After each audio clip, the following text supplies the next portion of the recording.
Nous sommes une compagnie dédiée aux professionnels de la route. De ce fait, nous assurons les taxis, petits et grands, les bus et les cars, les flottes en général. Donc on fait du transport public et non pas transport particulier. Alors cela fait plus que 3 ans maintenant que nous nous sommes lancés dans la transformation digitale. Comment ça s'est passé? Tout simplement, nous avons réuni certains de nos assurés, de nos clients, qui sont nombreux, donc on a choisi quelques-uns. Puis aussi, nous nous sommes réunis avec nos intermédiaires d'assurance, nos experts, et puis on leur avait posé la question, qu'est-ce que vous voulez qu'on digitalise pour vous? Donc on leur avait demandé de rêver et de rêver en couleur. Puis on a fait pareil pour le top et le middle management. Parce que pour nous, digitaliser, ça ne va pas que vers le client, mais ça va aussi vers le collaborateur qui est aussi un maillon important. Donc aussi pour notre top et middle management, on leur a posé la question, qu'est-ce que vous voulez qu'on digitalise pour vous? Et puis on a recueilli un petit peu les propositions auxquelles on a attribué des notes. Alors concrètement, la notation, elle s'est faite sur la base de 2 critères. Donc le premier, c'était l'utilité, parce que si l'on est amené à digitaliser un tel ou tel process, il fallait bien récupérer un gain derrière. Puis le deuxième critère, c'était la faisabilité, parce qu'il fallait bien mesurer à quel point la mise en place sera facile ou difficile, et puis à quel coût. Et sans grande surprise, bien sûr, au final, on a fait une liste où on retrouve en haut de la liste une application mobile, puis un site web, etc. Puis on a commencé notre transformation digitale. Et honnêtement, pour nous, la réussite de notre transformation digitale, elle est portée par 2 piliers. Alors le premier, c'est notre engagement à jouer pleinement notre rôle d'assureur. C'est-à-dire qu'on est conscient qu'on doit accompagner notre assureur, notre assuré, et aussi on doit faciliter au maximum son quotidien, parce qu'on sait à quel point il a une journée très dure. Parce qu'il roule, il conduit pendant toute une journée ou pendant toute la nuit. Et donc, on sait à quel point c'est dur. Et donc, on va essayer de lui faciliter encore plus le suivi de ses dossiers, la récupération de ses attestations. Le deuxième pilier pour la réussite, c'est de trouver un bon partenaire. Et quand je dis un bon partenaire, je ne parle pas de compétences, là, évident, mais je parle d'un partenaire qui a réussi à s'imprégner de notre culture. Ça veut dire qu'ils ont bien compris les rouages et les mécanismes de notre métier d'assureur et ils ont cerné la particularité de nos assurés, de nos clients qui sont certes connectés, mais qui ont des besoins totalement différents des autres assurés particuliers. Donc je pense que ça a démarré comme ça et puis je pense que ça a atterri entre 2 bonnes mains. Merci Naïla pour cette introduction.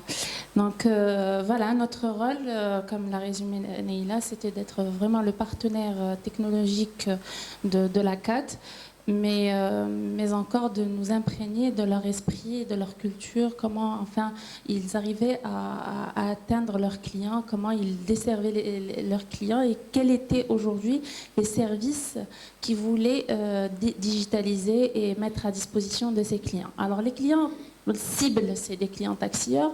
Donc, vous en conviendrez que c'est une clientèle assez particulière parce que c'est une clientèle qui n'est pas totalement alphabétisée. C'est aussi une population qui n'est pas très connectée au départ, qu'il est devenu avec l'avènement de Facebook, de WhatsApp, d'Instagram. Donc ça a été la particularité, ce qui nous avait rassuré quant à la mise en place de cette solution de mobilité et de ces sites web aussi. Donc on a commencé par un processus qui a été de faire des séances de brainstorming avec les équipes internes au sein de la CAT pour comprendre, pour bien positionner ce produit et ses services. Par la suite, on a fait bien évidemment du benchmarking, etc., pour savoir comment pouvait cette solution se différencier et comment on pouvait ramener encore l'utilisateur qui est le taxieur à utiliser l'application, parce que bon, les contrats d'assurance, on ne les refait pas chaque mois ni chaque jour, donc il fallait le maintenir au niveau de ces canaux. Donc on a fait ce travail avec eux et on est sorti avec une vision claire de l'objectif, donc des services tels que informatifs par rapport aux attestations, par rapport aux garanties pour le détenteur du taxi, mais aussi pour le conducteur.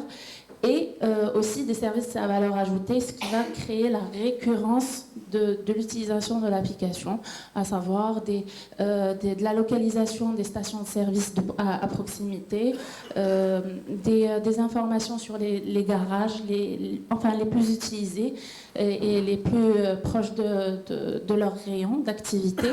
Il y a aussi les agences et les intermédiaires.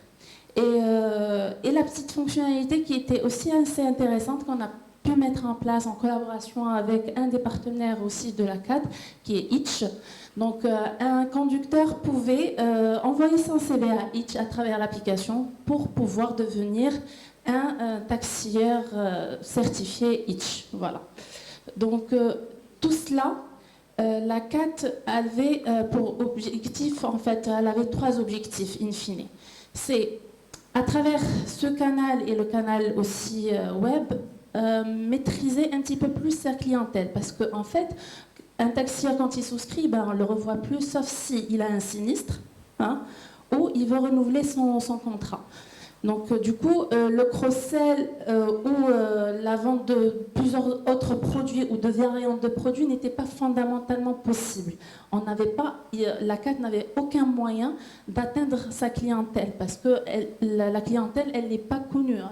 Il ne laisse pas fondamentalement de numéro de téléphone ou d'informations personnelles. Donc à travers ce canal, le client était obligé de s'authentifier avec son numéro d'assurance et son attestation, mais encore de renseigner son numéro de téléphone pour l'authentification forte, ce qui permettait à la CAT de récupérer le numéro de téléphone pour faire par la suite du targeting ou des campagnes marketing via SMS ou par la suite par mailing, etc.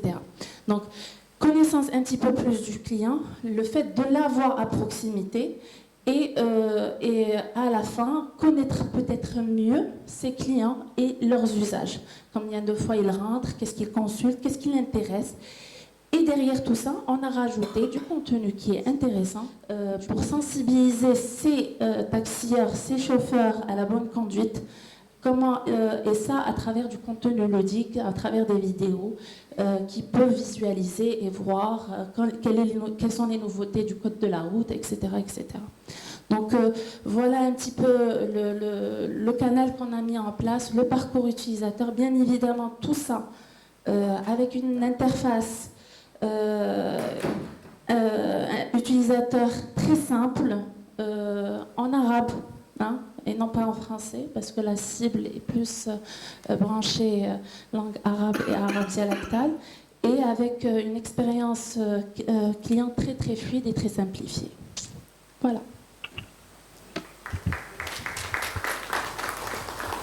Bravo.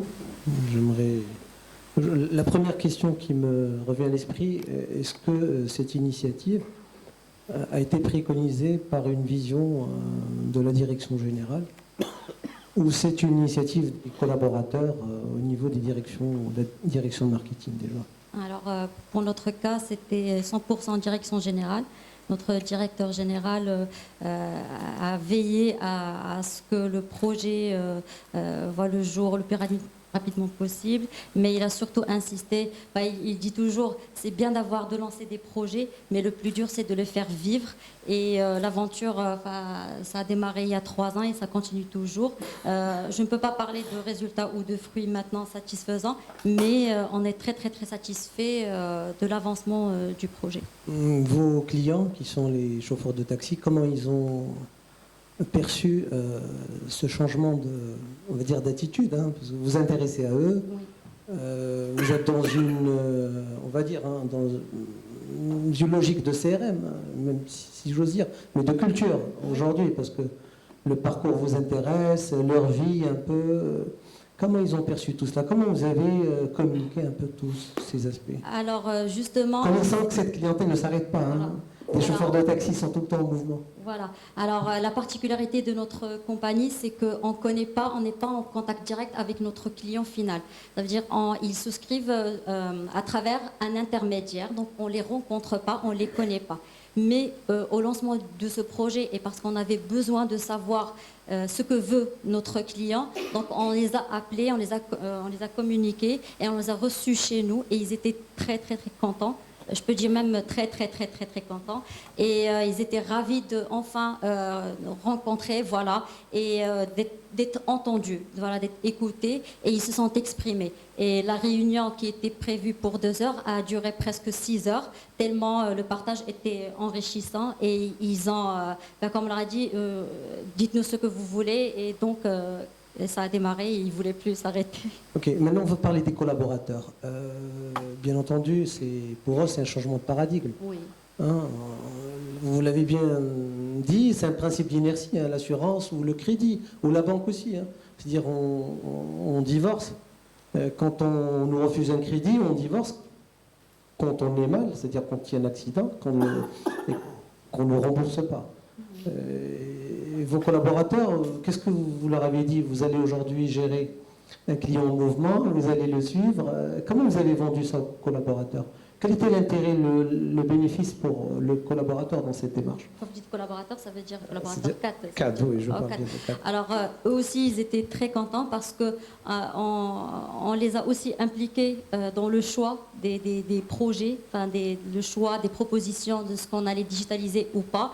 Et comme j'ai dit, on a procédé à une notation et le vote, il a été argumenté. Ça veut dire que chaque responsable qui avait proposé de digitaliser un tel ou tel process, il argumentait pour essayer de convaincre les autres pour voter pour sa proposition. Donc c'était très riche en partage. L'exercice, il était très riche, très enrichissant et ça fait plaisir à tout le monde parce que la décision, elle était collégiale et tout le monde a joué le jeu.